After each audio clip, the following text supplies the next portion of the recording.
10 minutos pasaron de las 8 de la mañana hasta las 9. Nos quedamos, nos ven, nos escuchan en YouTube, Radio Universidad 891. Y se suma nuestro compañero de los martes, Pedro Bucetti. ¿Cómo estás?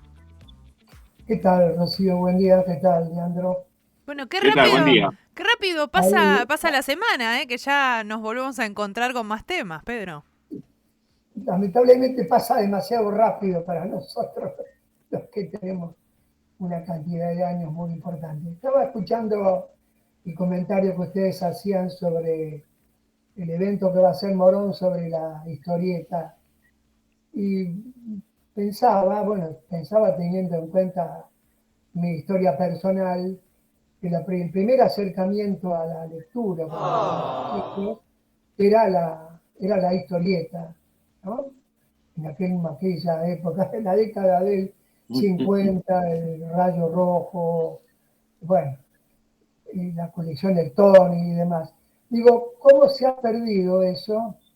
Porque hoy los chicos manejan el teléfono y el acercamiento a la historieta, que era en papel, o sea, en un material físico, y que además tenía otra diferencia, la lectura de la historieta, ver el dibujo, mirar el detalle, donde hubo grandes dibujantes, ¿no? Así como Solano López, del Eternauta, Alberto Breccia, bueno, una cantidad importantísima de dibujantes que a través de la historieta llegaban a un público masivo. En primer lugar los chicos y después también los adolescentes y los grandes. Bueno, este contacto con el material físico se ha perdido, de la misma manera que se ha perdido con el diario, ¿no? Antes lo habitual era ir a comprar el pan, las facturas y el diario. Era una cosa habitual en una familia, levantarse a la mañana y ir a comprar esas tres cosas: pan, factura y diario. Bueno, hoy tenemos que abrir la computadora para leer un diario, pero no es lo mismo hacer la lectura de una historieta en la página web, Claro. ¿verdad? En materia física. Se me ocurrió esa reflexión, ¿no? Tampoco la factura y el pan, me No parece se que ya compra vamos nada. dejando todo también, ¿no? Bueno, Vamos abandonando todos los hábitos. bueno, fíjate, esto es una realidad, ¿no? Mm. Todo el mundo iba a comprar medio kilo de pan o un kilo de pan, una docena de facturas, y el diario eran monedas, realmente. El valor del diario eran monedas. De hecho, hasta el 70, el diario Crítica, La Razón, tenían quinta y sexta edición. O sea, salían a la tarde y se vendían miles de ejemplares. Bueno, eso también ha sido superado o suplantado por la computadora, por el celular, por lo digital, digamos, ¿no? Pero bueno, era un comentario que quería hacer porque me parecía interesante a rescatar el valor que ha tenido la historieta en la vida de muchas personas. Tal cual, ¿no? Y el tiempo que uno le dedicaba antes a ciertas cosas y ahora ya todo es, todo pasa rápido, ¿no? Y también, como decías vos, la información. Qué importante es darnos un espacio como el de los martes para empezar a bajar un poco la información, sobre todo temas que nos tocan de lleno el bolsillo y la planificación económica, si es que existe, ¿no? Planificación. Bueno, hoy Supervivencia. vamos a hablar de un tema, bueno, tema de las prepagas. En nuestro país, el 13% de la población tiene cobertura de medicina prepaga. Son aproximadamente 6.800.000 personas. Y dentro de ese grupo hay 5 empresas que manejan o que tienen el 70% de los afiliados a la medicina prepaga. Y el informe que preparamos hoy tiene que ver también con un dato que hoy se habla mucho de si la inflación es tan baja, cómo el consumo está retraído y cómo afecta el nivel de precios sobre la economía de la familia. Y en este caso, el informe lo que tratamos de hacer es ver cuánto ha aumentado el valor de la medicina prepaga entre enero de 2024 y abril de 2025. Y compararlo, el aumento de la prepaga, compararlo con otros indicadores económicos. El índice de precios al consumidor, el índice de precios mayoristas, la jubilación mínima, la jubilación máxima, el salario del trabajador, para ver cuál fue el aumento de las prepagas y en comparación con otros rubros que también tienen que ver con los ingresos de los argentinos, si hubo una diferencia muy importante. Y así vemos, bueno, tenemos la primera placa, allí vamos a ver un panorama de cuáles fueron los aumentos entre enero y abril, enero de 2024 y abril de 2025.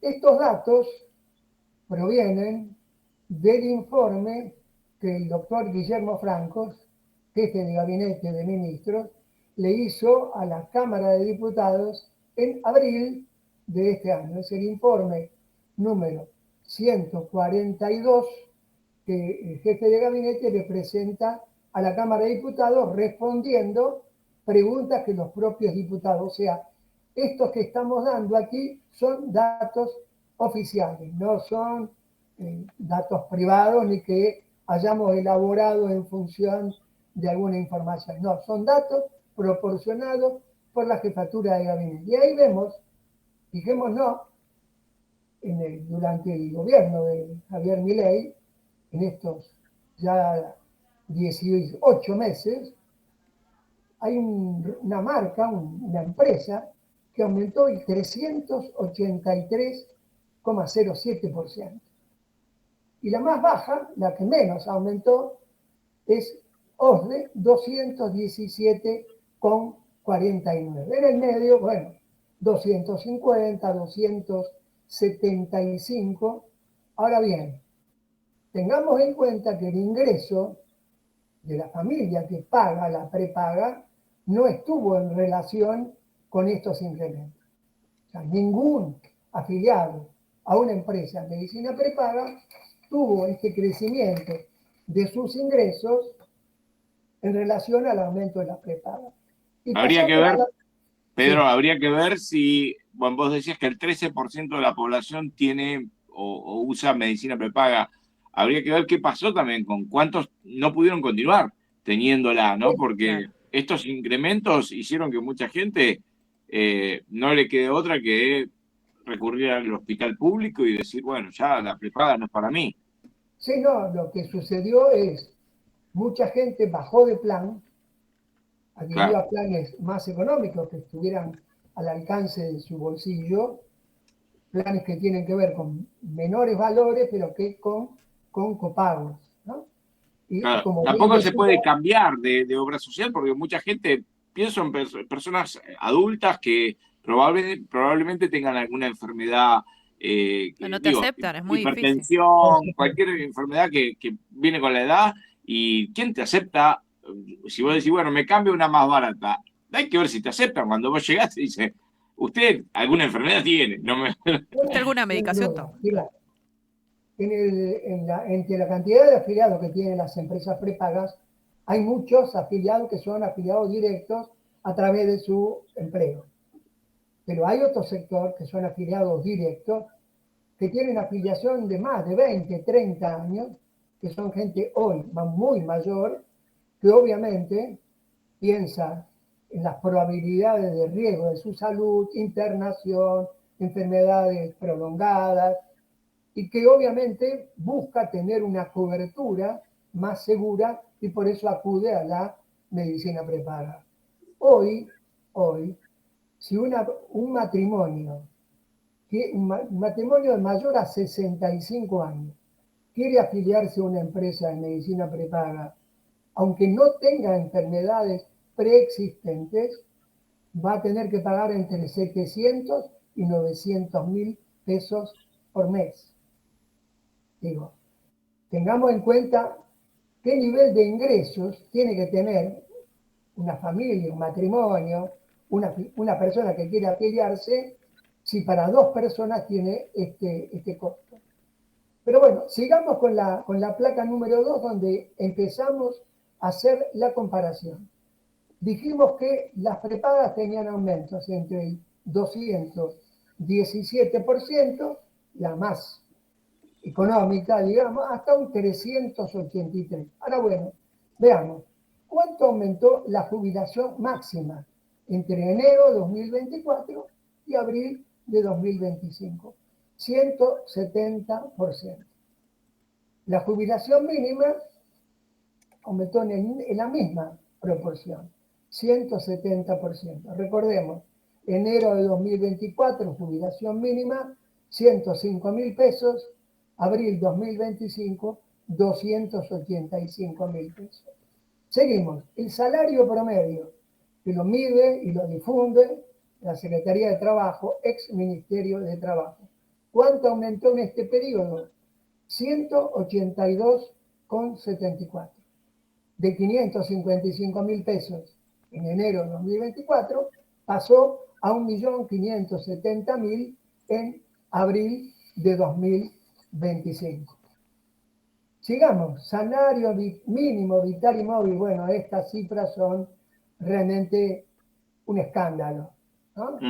Hoy, en abril de 2025, el salario mínimo vital y móvil son 296.832 pesos. ¿Cuánto aumentó entre enero de 2024 y abril de 2025? El 90%. Fijémonos lo desactualizado que está la referencia que tiene un trabajador cuando quiere tener acceso a un trabajo, y el salario mínimo hoy son menos de 300.000 pesos. Bueno, sigamos. ¿Cuánto aumentó la inflación en este periodo? 143%. Comparemos esto. 217 y 383% el aumento de las prepagas, y la inflación fue del 143% en el mismo periodo. El índice de precios mayoristas, 80%. Y aquí tenemos que hacer una referencia a estos dos datos. Fijémonos, entre enero de 2024 y abril de 2025, la inflación mayorista fue del 80%. Sin embargo, los precios al consumidor aumentaron 143%. Hay un dato ahí que tener en cuenta, ¿no? ¿Cómo puede ser que haya tanta brecha entre el precio mayorista y los precios que pagamos los consumidores en las góndolas? Seguimos. El precio de la construcción en el mismo periodo, 90%. Y por último, vamos a lo que está relacionado directamente con las empresas de medicina prepaga, que son la estructura de costos de la atención médica. Estos datos provienen de una fuente insospechada de parcialidad, que es la Asociación de Clínicas, Sanatorios y Hospitales Privados. ¿Qué dice este informe? Los costos laborales entre enero 2024 y abril 2025, ¿cuánto le aumentaron a las empresas de medicina prepaga? 138%. Los insumos son fundamentales, los insumos médicos, 146%. Los no médicos, 258%. Los servicios públicos, 672%. Y las inversiones, el 54%. En promedio, según la Asociación de Clínicas, Sanatorios y Hospitales Privados, los aumentos de los costos de las empresas de medicina prepaga fue del 153,75. Bueno, y de allí tenemos aumentos que, como dijimos, llegan al 383%. Por eso digo, este dato sirve como para comprender por qué mucha gente, sobre todo obviamente estamos hablando de un sector muy afectado por estos aumentos, que son los afiliados adultos mayores, afiliados directos a las empresas de medicina prepaga, de sus ingresos hoy tienen que destinar una parte muy importante al pago de las cuotas de las empresas de medicina prepaga y obviamente ese mayor porcentaje del gasto en la prepaga implica que tengan menos consumo de alimentos, de indumentaria, de entretenimiento, etc. Ahora, ¿cómo se distribuye también esto en la canasta de cada familia, ¿no? Porque vos te encontrás que si alguien está pagando un 250% más, digo en promedio, ¿no? De la obra social o de la prepaga en este caso, y si aparte está pagando 600% en los servicios, porque digo, esos costos que también tienen las prepagas, los tenemos nosotros en nuestras casas, y vos estabas mostrando ahí que se incrementó por encima del 600% el costo de los servicios, que digo, no debe ser más que la luz, los servicios de internet. Eh, digo, ¿cuánto fue también achicándose también nuestro salario? ¿Y quiénes son los ganadores y los perdedores de este modelo, ¿no? Está claro que acá las prepagas podrán haber perdido clientes, pero en definitiva ganaron fuerte en recuperar sus costos, ellos están ganando más, supongo, ¿no? Y así empresas de servicios públicos.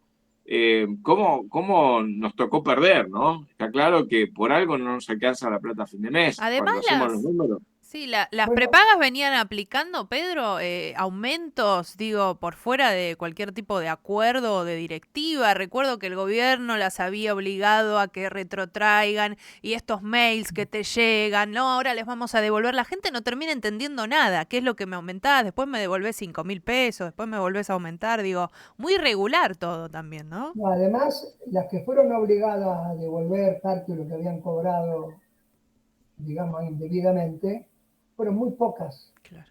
Eran las empresas que estaban en el ojo de la tormenta. Son estas 5 empresas que tienen el 70%. Otras, como el caso que mencionábamos acá, la primera empresa que está en este ranking aumentó 383%. Y esta empresa no tuvo esa obligatoriedad de devolver el dinero a sus afiliados. Fue una medida tomada en su momento por la gran repercusión y afectación a los intereses de millones de personas que tuvo el aumento de las prepagas y, digámoslo, ocasionado por la vigencia del DNU 70 del 2023 que liberó los precios de las empresas de medicina prepaga. Hasta el diciembre de 2023, la Superintendencia de Servicios de Salud estudiaba los costos de las prepagas, otorgaba aumentos, nunca dejaron de aumentar las prepagas durante los años anteriores a la gestión del gobierno de Javier Milei, pero nunca aumentaron en esta proporción que hoy estamos aquí demostrando, ¿no? Esto ha sido así. Y digo, la reflexión, servicios públicos. Fíjate que hoy se está previendo que la inflación del mes de mayo puede ser 1,6, 1,8. Ahora bien, esto es el IPC construido con una metodología, que ya lo hemos hablado también aquí, metodología vieja, obsoleta, que no tiene en cuenta particularmente el aumento de los servicios públicos y no tiene en cuenta el alquiler, cosa que, a ver, un 15% de la población en la ciudad de Buenos Aires alquila. Este índice que es fundamental en una familia del salario que tiene un matrimonio, tiene que destinar 30, 40, 50% de uno de los salarios al alquiler. Esto no está tenido en cuenta. Pero este mes de junio aumentan los 3 servicios públicos fundamentales. Luz, agua y gas. ¿Aumentan cuánto? 2%.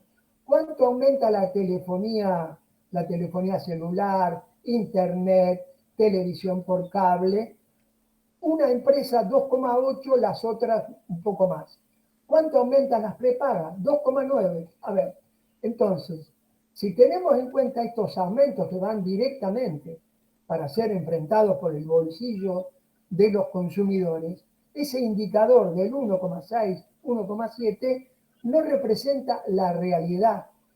¿Por qué? Porque si bien los alimentos pueden no haber aumentado, o pueden haber aumentado 0,9, no es toda la influencia en el gasto de la familia el gasto en alimentos. Hay otros gastos que son muy importantes. Y hoy, sobre una factura de energía eléctrica que puede ser 40, 50, 70 mil pesos y de gas algo similar, porque no nos olvidemos que ya estamos en otoño, temperatura muy fría y hay que prender la estufa. El 2% del aumento sobre esos servicios públicos es relevante en el gasto de la familia. Bueno, nos parece que en primer lugar lo que reclamamos es la actualización de la metodología que se aplica para medir el índice de precios al consumidor.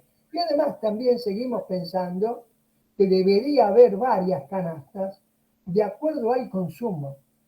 A ver, un jubilado que gana 300.000 pesos, ¿en qué va a destinar parte de esos ingresos? Lo primero, paga la luz, paga el gas, paga el agua y paga la telefonía celular o paga internet o la televisión por cable. ¿Cuánto representa para ese jubilado o ese matrimonio de jubilados estos gastos, aunque los alimentos no se hayan incrementado significativamente? Igual, Pedro, te agrego algo, ¿no? Cuando uno ve qué servicios aumentaron, digo, la medicina prepaga, los servicios de internet, los servicios de electricidad, digo, basta unir con flechas quiénes son los dueños o los principales accionistas de las empresas de comunicación para entender que todo esto está anclado a un sistema de comunicación, porque digo, tenés que ver quién es el dueño de Edenor, quién es el dueño de Submedical, quiénes son los dueños de Fibertel, de Telecom, de Telefónica, digo, y empezar a entender por qué esto no es un escándalo a nivel social y nadie está hablando de esto, porque evidentemente los medios de comunicación están en manos de esta misma gente, ¿no? Digo, Sí. está claro que lo estamos, siempre somos marginales, Pedro, pero estamos ante un tema que voy a decir, 383% de aumento en medicina prepaga. ¿Por qué no sale en los medios? ¿Por qué no es un tema de discusión pública? Bueno, ya tenemos la respuesta. Son los dueños de los medios también. O sea, Bueno, por algo sin son los duda, dueños de los medios. sin duda. Hay todo un entramado, como bien lo decís vos, de medios de comunicación, inclusive de autocensura en los medios. Nosotros lo estamos advirtiendo, digo concretamente, ya hablo como asociación de consumidores, que elaboramos toda la semana 1, 2, 3 informes relativos, bueno, como hacemos aquí en el canal de la universidad, en la red de la universidad, hacemos informes que tratamos de que sean difundidos por los medios. Bueno, a los medios, a los grandes medios de comunicación, no estamos llegando en este momento. Y Y sin este informe embargo, no va a llegar nunca. y Este sin informe no va a embargo, llegar nunca. en otro momento histórico, en la etapa previa al gobierno de Javier Milei, que también hacíamos informes relativos a la realidad que padecemos los consumidores, porque nunca ha sido un lecho de rosa la situación de los consumidores. Siempre hemos tenido problemas. Bueno, la discusión era mucho mayor. Hoy está mucho más acotada y allí lo que vemos es, en primer lugar, obviamente hay grandes medios que tienen una cobertura para que estos temas no afloren, no aparezcan, no sean tema de debate nacional y en la opinión pública. Y hay otros medios menores que también tienen algo así como llamarlo autocensura. O sea, con lo cual, hoy la información es muy difícil que llegue democráticamente a todos los argentinos, que es lo que debiera suceder. La libertad de información no es decir cualquier cosa, sino que la información llegue a todos los argentinos. Bueno, hoy hay grandes dificultades para que esto suceda, ¿no? Me gustaría recordar que Pedro Busetti hasta no hace mucho tiempo era columnista de la televisión pública, ¿no? Y que uno podía ver estos informes en toda la Argentina con estas mismas placas, pero él las ponía al aire en la televisión pública. Hoy sería una utopía pensar que Pedro puede entrar a la televisión pública y le dicen, dale, Pedro, contá qué pasa con los servicios de salud. Claro. Digo, bueno, es parte también de el clima de época que va en todo sentido, ¿no? Desde donde creemos que hay, digo, no, bueno, no debería haber estos intereses en la televisión pública. Bueno, sí, los hay también. Sí, te paso que recordás esa etapa tan interesante y tan hermosa para nosotros, 2007, 2008, eh, hacíamos columnas similares a las que estamos haciendo todos los martes con ustedes. Nunca tuvimos una palabra de censura. Nunca nos dijeron, no, de esto no hables. Nunca. Siempre tuvimos la libertad y hablábamos de los aumentos de IPF, de los aumentos del costo de vida, de los servicios. ¿Cómo hacemos ahora? Lo hacíamos en aquel momento. O sea, es importante recordar eso. Y digo, hay un derecho de los ciudadanos a la información. Bueno, lamentablemente hoy la información está parcializada, está negada a la mayoría de los argentinos. Y sobre todo porque como los grandes medios son los que tienen primacía y los grandes medios son soporte de este modelo económico, lógicamente tratan de que no llegue este tipo de información, que además es pública, ¿no? No es que somos espías ni recurrimos a la CIDE para tener esta información. No, es información pública. Este informe que acabamos de dar lo hizo Guillermo Franco en la Cámara de Diputados, ya, que lamentablemente tampoco se encargó de difundirlo este tema. Sería bueno que los diputados que piden informes y tienen tan sustanciosos informes como este pudieran darlo a conocer. Pero bueno, también allí tenemos varios reparos, muchos reparos para hacer como ciudadanos y en defensa de lo que sería un régimen democrático, ¿no? Gracias, Pedro. Impecable, Pedro. Hasta el martes que abrazo a viene. ustedes. Un Nos abrazo. vemos la semana que viene, Nos si vemos. Dios quiere. Dale. Ahí pasó Pedro Bucetti, titular de DEUCO, Defensa de Usuarios y Consumidores. Van a